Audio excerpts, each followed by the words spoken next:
It started off with a lady who saw an opportunity going on a train one day, and she reckoned people no longer could get books in the station kiosk because it had closed. So she brought a box of books to the station, and every so often would come down when she knew there were trains due or trains leaving, and she would try and sell a few books in aid of cancer research. We are, as far as I know, the only charity bookshop as yet. A lot of people come in and say, oh, wouldn't this be great? Maybe we could speak to ScotRail about our station. I don't know if anyone else has actually done that. Priscilla Lorimer was the lady who started it, and she then tried to encourage others to help her. Once she knew she had the rooms, she needed somebody to help organise it. And Mandy Lewis in Priscilla's church said she'd always wanted to have a bookshop. So she came in, and she and one or two people only at that time in 2005, 2006 really set the whole thing up. We are purely here as the inheritors of what they originally started. Myself and Bobby, and now 26, I think it is, full-time helpers, and about 14 or 15 part-time helpers. So it is now fully manned 6 days a week, from 9 in the morning till 4:30.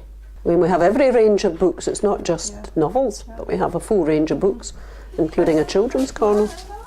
Locals use it a lot, almost like a library, where, yes, they buy their books, but they know it's going to a good cause, and they can bring their books back and then buy another one.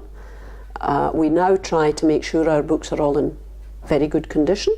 The books that we won't sell, either books in not a good condition, or there's a limit to the number of Da Vinci codes that you can keep on the shelves, they all go to a company called Book Donors Limited, who come, they take the boxes away, they will recycle them, and they give us a weight, and then they charge us, or they pay us per weight of box. So nothing is wasted. I would say that we rely mostly on locals.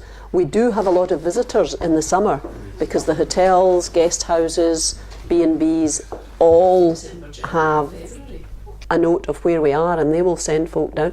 The bus companies now, when the buses pull into Pitlochry, they will tell everybody on the bus, go and visit this wonderful bookshop that's on the station. People who come to Pitlochry for the summer, they'll come for the season, the theatre season, they will come, they now know we're here. If they're coming by car, they'll fill their boot with books, load them off on us, and refill their boot and take books away, buy books and take them away. So it's amazing how well known we're getting. All of this, of course, is only done with the help and support of ScotRail. We only pay for our electricity.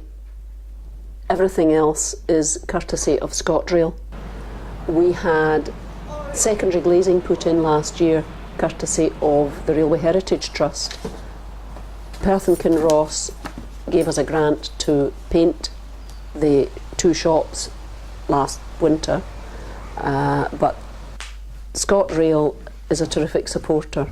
Mandy Lewis, who was virtually the original manager of the shop, and she was here for 5 years, and then Bobby McGraw took on the managership, and the rest of us have to just do as we're told. At the moment there are 5 charities that we raise funds for, and we've raised, certainly in the 5/6 years that we have been fully functioning, we're over £85,000. So each of these charities gets a fair whack every month. They get a cheque sent to them every month, and each one of them sends us their thank yous with a plaque. And from a box on the station platform, we now have this all-purpose bookshop.